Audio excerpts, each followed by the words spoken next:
And Councilman Kenneth Stokes proposed that no confidence vote. He accuses the city attorney of not doing enough. Well, he wants him to use that public nuisance law to go after that business. We're saying that this legal department, through its director, should have thought outside the box.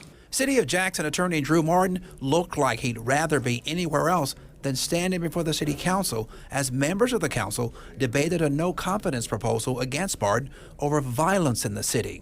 You can't allow citizens to die in these neighborhoods and nothing be done about it. Councilman Kenneth Stokes introduced the proposal to sanction Martin. Stokes accusing Martin of not caring about victims of crime. Stokes wants city legal to use the city's nuisance statute to shut down a West Jackson gas station where 2 people were recently shot to death.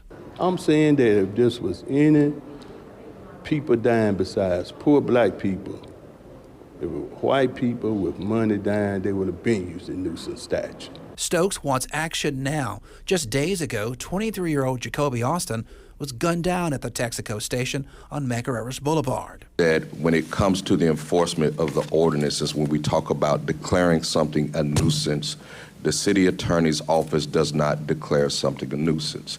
That is done by the Department of Planning. And what he's saying is not true and it's not accurate.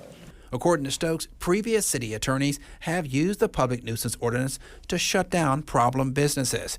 Drew actually was a bit hurt by this because he's gone above and beyond to establish relationships with each council member, including you, Councilman Stokes. Martin managed to survive the no confidence vote.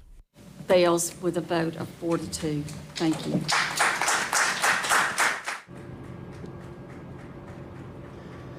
Now, the mayor told the council that he and the city attorney are working to implement that new ordinance, which will require companies and businesses across the city with a history of violence to hire private security on the property.